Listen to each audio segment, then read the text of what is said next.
फिर दिन हुआ,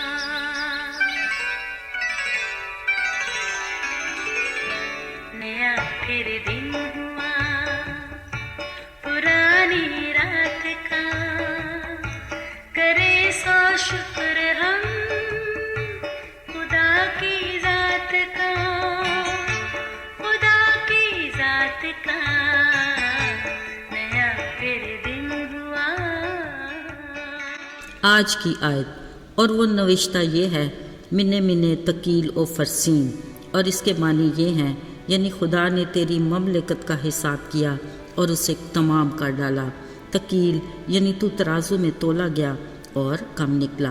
दानियल 5 बाब 25, 26 और 27वीं आयत। अजीज़ों, फिर उसने आसमान की तरफ नजरें उठाईं और कहा, ए आसमान के बादशाह, तेरी सताइश और तेरी तकरीम करता हूँ, क्योंकि तू अपने सब कामों में राज और अपनी सब राहों में आदिल है, और जो मगरूरी में चलते हैं उनको जलील कर सकता है।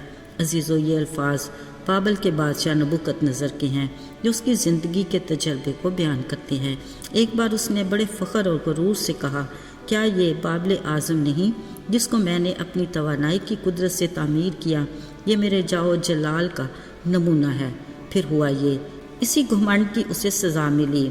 उसे इंसानों से निकाल कर मैदान में जानवरों के साथ हाँक दिया गया। ऐसे में उस पर 7 दौर गुजर गए, मगर जब उसने इकरार किया कि हक ताला आदमियों की ममलकत में हुक्मरानी करता है और उसे जिसे चाहता है देता है, तो खुदा ने उसे मुआफ़ किया और दोबारा बहाल किया। फिर जब इसके बाद उसका बेटा बेल्तशज़र तख्त नशीन हुआ, अफसोस उसने अपने बाप के इस वाक़या से कुछ भी ना सीखा, बल्कि उसने वो किया जो खुदा की नज़र में बहुत ही बुरा था।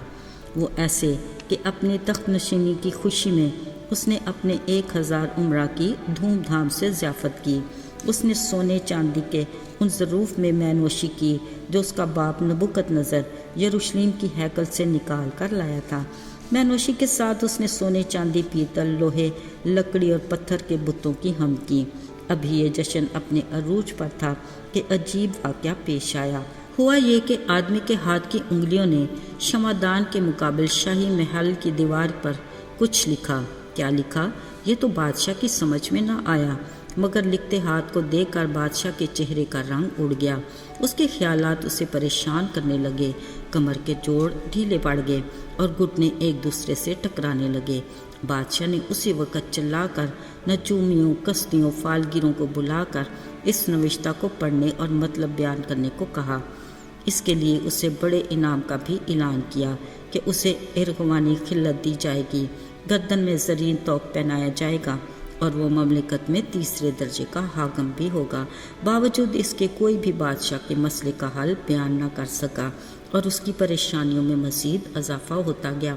जब ये खबर बादशाह की वालदा तक पहुंची तो वो जश्नगाह में आई और कहने लगी, आए बादशाह, अब तक जीता रह, परेशान ना हो। तेरी ममलकत में एक शख्स है जिसमें कदूस इलाहों की रूह है। वो दानिश और अक्ल और ख्वाबों के ताबीर बताने की कुदरत रखता है। तेरे बाप ने उसे तमाम फालगिरों, नचूमियों का सरदार भी बनाया था और उसका नाम दानियल है। उसे बुला ले, वो तुझे मतलब ज़रूर बताएगा। तब बादशाह ने फ़ौरन दानियल को बुलाया और तमाम वाक़या बयान किया। बादशाह ने उसे बड़े इनाम से भी आगाह किया, मगर दानियल ने कहा, तेरा इनाम तेरे पास रहे और इसका सिला किसी और को दे, पर हाँ, मैं बादशाह के लिए इस नविश्ता को पढ़ूंगा और मतलब भी बयान करूंगा। फिर दानियल ने बादशाह को कहा, देख, तूने भी अपने बाप नबूकदनेस्सर की तरह गरूर किया और खुदा की हैकल के ज़रूफ़ में मैनोशी की और बुतों की हमद की। अफसोस तूने खुदा की तमजीद ना की, जिसके हाथ में तेरा दम है और जिसके काबू में तेरी सब राहें हैं। नविश्ता ये है, मिन्ने मिन्ने तकील और फरसीन, खुदा ने तेरी ममलकत का हिसाब किया और उसे तमाम कर डाला, यानी तू तराजू में तोला गया और कम निकला। अजीज़ों, अगरचे ये खबर बादशाह के लिए बेहद परेशान कुन थी, मगर उसने अपने वादे के मुताबिक दानियल को उसके इनाम से नवाजा। कलाम मुकद्दस में लिखा है, उसी रात बेल्शज़र बादशाह कत्ल हुआ और दारा मादी ने उसका तख्त संभाल लिया। मेरे अजीज़ों, बिलाशुबा वो आसमानी लश्कर और अहले ज़मीन के साथ जो कुछ चाहता है करता है। کوئی نہیں جو اس کا ہاتھ روک سکے یا اس سے کہے کہ تو کیا کرتا ہے۔ افسوس کہ بنی نوع انسان ذی شعور ہونے کے باوجود نہ وقت اور حالات سے کچھ سیکھتا ہے، نہ دوسرے کی زندگی کے واقعات کو دیکھ کر خالق خدا کی مرضی کو جاننا چاہتا ہے، جبکہ خدا کا کلام بار بار یہ تلقین کرتا ہے کہ مغرور کا میں خود مقابلہ کروں گا۔ ذرا سوچیں، جس کا مقابلہ قادر مطلق خدا خود کرے گا، اس جنگ کا انجام کیا ہوگا۔ پھر یہ بھی کہ ہمارا دم اس کے ہاتھ میں ہے اور وہ ہماری سب راہوں کو جانتا ہے۔ میرے عزیزو، آج سنجیدگی کے ساتھ ہمیں اپنی زندگی کے ہر پہلو پر غور کرنے کی ضرورت ہے کہ ہم کس جگہ پر چل رہے ہیں۔